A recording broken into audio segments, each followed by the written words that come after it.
Hello friends, स्वागत है आपका आप सबके पसंदीदा यूट्यूब चैनल लक्ष्य इंस्टीट्यूट ऑफ एक्सीलेंस में। दोस्तों, अपन करंट अफेयर्स से कुछ फैक्ट यहाँ पर आज डिस्कस कर रहे हैं। तो फर्स्ट फैक्ट है आपके सामने कि हाल ही में अमेरिका तटरक्षक दिवस कब मनाया गया, यानी जो कोस्ट गार्ड डे है ये कब मनाया गया। तो अभी हाल ही में हम लोगों ने देखा कि 4 अगस्त को हम लोगों ने ये दिन के रूप में आपका सेलिब्रेटेड किया है ना। तो संयुक्त राज्य अमेरिका ने अपना जो तटरक्षक दिवस है वह मनाया, जिसे आधिकारिक तौर पर अमेरिकी सशस्त्र बलों की एक शाखा को समर्पित दिवस के रूप में जाना जाता है। ये आप लोग याद रखेंगे। क्लियर है। नेक्स्ट है कि हाल ही में किस पेमेंट बैंक ने आधार आधारित फेस अथॉरिटिकेशन को मान्यता दी है ना। यानी चेहरे पर वो लोग क्या करेंगे, आपका प्रमाणीकरण के आधार पर आपका ये कोई भी आपका जैसे कभी OTP होता है, फिंगरप्रिंट्स वगैरह होता है, तो उसी में आपका ये इंडिया पोस्ट पेमेंट बैंक है, पोस्ट ऑफिस की जो है, उन्होंने आपका ये कार्य किया है कि ये आपका क्या करेंगे कि जैसे पहले क्या होता था, जैसे OTP है, OTP भी एक तरीके से आज के समय में ओल्ड वर्जन हो गया है ना। इसमें जैसे कि फिंगरप्रिंट्स को लोग देखते थे, है ना। तो उसमें क्या किया है कि ये इंडिया पोस्ट पेमेंट बैंक ने देश भर में डिजिटल लेन देन के लिए आधार आधारित चेहरा प्रमाणीकरण यानी फेस के आधार पर आपका ये कार्य करेंगे वो लोग, ये उन्होंने शुरू करा है। नेक्स्ट है, हाल ही में भारत का पहला make in India green hydrogen plant कहाँ शुरू हुआ है ना। ग्रीन हाइड्रोजन प्लांट जो है ये आपका कांडला गुजरात में शुरू हुआ है, ये आपको याद रखना है। ये India's first make in India green मतलब 1 मेगावाट का ग्रीन हाइड्रो प्लांट आपका स्टार्ट हुआ है। ये दीनदयाल बंदरगाह प्राधिकरण के कांडला बंदरगाह क्षेत्र में भारत का पहला make in India green hydrogen plant चालू कर दिया गया है। बंदरगाह प्राधिकरण ने कहा है कि यह प्रधानमंत्री मोदी के नेट जीरो विजन की दिशा में एक आपका सशक्त कदम है, ये आपको याद रखना है।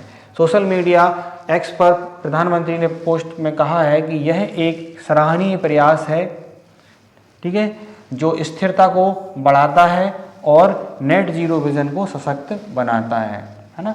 तो आज ऊर्जा के क्षेत्र में नए नए आयाम स्थापित हो रहे हैं। इसमें जो प्राकृतिक जो पद्धति हैं उनसे अलग हटके एनर्जी के क्षेत्र में कार्य किए जा रहे हैं। नेक्स्ट है, हाल ही में कहाँ पहली बार बिम्स्टेक पारंपरिक संगीत महोत्सव का आयोजन किया गया है। Where was the first BIMSTEC traditional music festival, कहाँ अभी हुआ हाल ही में, तो ये नई दिल्ली में भारत मंडपम में इसका आयोजन किया गया, ये आपको याद रखना है। इस कार्यक्रम का उद्घाटन करते हुए विदेश मंत्री एस जयशंकर ने कहा कि संगीत न केवल राष्ट्र के बीच सेतु का काम करता है बल्कि देश के लिए अपनी विरासत और पहचान को करता है ना। तो ये आपको याद रखना है। तो कहाँ हुआ है, दिल्ली के भारत मंडपम में। अब बिम्स्टेक नाम आया है, तो बिम्स्टेक को देखिए कि बिम्स्टेक क्या है। बे ऑफ बंगाल है ना, यानी जो बंगाल की खाड़ी है हमारी, जैसे हमारा ये इंडिया है, तो इंडिया में ये इस साइड का जो क्षेत्र है ये बंगाल की खाड़ी है। तो इस साइड के जो देश हैं, कौन कौन से देश हैं इसमें देखिए, आप लोग देखेंगे यहाँ पर कि हम बांग्लादेश, ठीक है, श्रीलंका, इंडिया, नेपाल, भूटान, थाईलैंड और म्यांमार, ठीक है, इनका एक संगठन है बिम्स्टेक। ये आपके क्या करते हैं कि multi sector technical economic corporation है आपका, क्या इसका पूरा नाम बिम्स्टेक है ना। ये 1997 में इसकी क्या हुई थी, आपकी स्थापना हुई थी कब, 6 जून को, ठीक है, ये आपको याद रखना है। तो इसकी जो चेयरमैनशिप है किसके पास है, थाईलैंड के पास है, ठीक है, कौन, ये थाईलैंड, ठीक है। कब से, मार्च 2022 से। इसका जो सचिव है वो कौन है, हमारा इंडिया, भारत के पास इसका सचिव है, ठीक है, क्लियर है ये। नेक्स्ट है, हाल ही में किस राज्य को देश में सबसे अधिक अंगदान का पुरस्कार मिला हुआ है, यानी सबसे ज़्यादा ऑर्गन डोनेट करने में कौन शीर्ष पर है, हमारा तेलंगाना, ठीक है, तेलंगाना को ये अवार्ड आपका मिला हुआ है, ठीक है। और दुनिया में भी भारत का भी इसमें नंबर पहला आता है, ये आप याद रखेंगे। हाल ही में किसने हंगेरियन ग्रांड प्रिक्स जीती है, यानी जो फार्मूला 1 रेस होती है वो किसने जीती है, आपके लैंडो नॉरिस ने आपकी मैकलारेन टीम के लिए अपने साथी ऑस्कर पियास्ट्री को हराकर F1 हंगेरियन ग्रांड प्री आपकी जीती। जो फार्मूला 1 होती है उसको इन्होंने आपका जीता है, ये आप याद रखेंगे।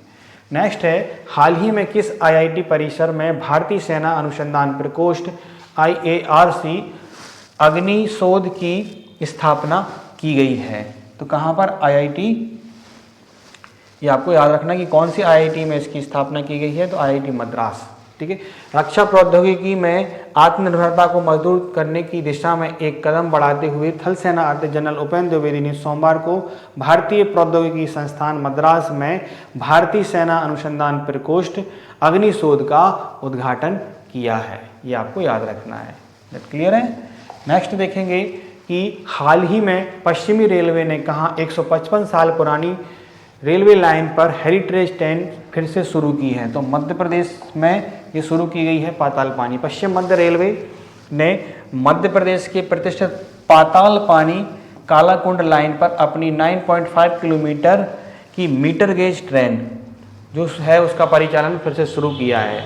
ठीक है। तो मीटर गेज आपको पता ही है कि हम लोग ने जैसे देखा है कि 1 मीटर जो होता है इसकी रेल की पटरियों की चौड़ाई होती है ना। एक नैरो गेज पहले चला करती थी, फिर मीटर गेज आई और आज ब्रॉड गेज चलती है। ये आपको याद रखना है। 1.67 किलोमीटर इसकी पटरियों के बीच की इसकी पटरियों के बीच की जो होती है वो चौड़ाई होती है। इसका परिचालन फिर से शुरू किया है। पर्यटकों की संख्या में कमी के कारण पहले भी कुछ समय के लिए सेवा स्थगित कर दी गई थी। अपने समृद्ध इतिहास और मनमोहक प्राकृतिक दृश्यों के साथ यह ट्रेन जो है वो हेरिटेज ट्रेन है जो पाताल पानी में चलती है। ये आपको याद रखना है। अब डॉक्टर अंबेडकर नगर जो इंदौर के पास है, महू जिसको बोलते हैं। ठीक है। तो महू और खंडवा खंड पर आपका पाताल पानी जो कुंड है वह आपका स्थित है।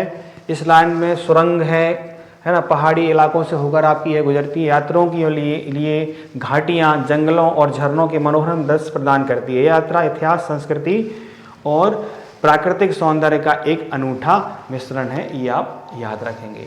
क्लियर है? तो मध्य प्रदेश की हेरिटेज ट्रेन है ये, आपकी काफ़ी ज़्यादा अच्छा अनुभव होगा। आप लोग भी जाइए, घूम के आइए।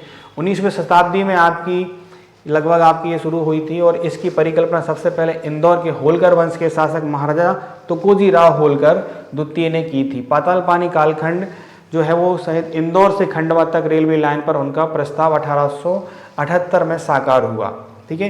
प्रारंभ में इसका नाम होलकर स्टेट रेलवे रखा गया। बाद में 1881-82 में इसमें राजपूताना मालवा रेलवे के साथ इसमें मिला दिया गया, जिससे यह भारत के प्रारंभिक रेलवे विस्तार का एक अभिन्न अंग बन गई है। ये आप याद रखेंगे। ठीक है। नेक्स्ट फैक्ट है, हाल ही में किसने पहला शतरंज ई स्पोर्ट विश्व कप जीता है? तो किसने जीता है? आपका ये मैग्नस कार्लसन ने आपका जीता। ये मैग्नस कार्लसन है, इन्होंने आपका ये जीता है। ठीक है। तो पहला शतरंज ई स्पोर्ट विश्व कप 2025 जीतकर इतिहास रच दिया है। ठीक है।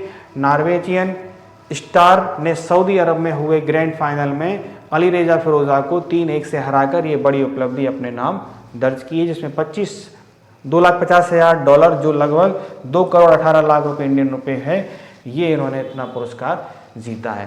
तो ठीक है फ्रेंड्स, तो ये कुछ करंट अफेयर्स के फैक्ट रहे जो अपन ने आज यहाँ पर डिस्कस किए। इनको आप लोग अच्छी तरीके से समझ लीजिए, पढ़ लीजिए, नोट कर लीजिए। और भी आप लोग करंट अफेयर्स डेली हमारा देखते रहिए। डेली मैं करंट अफेयर्स पे वीडियो आप लोगों के लिए लेके आता हूँ। ठीक है। तो जुड़े रहिए हमसे। जिन लोगों ने चैनल को सब्सक्राइब नहीं किया है वो चैनल को सब्सक्राइब करें, वीडियो को अपने दोस्तों को शेयर करें। जय हिंद, जय भारत।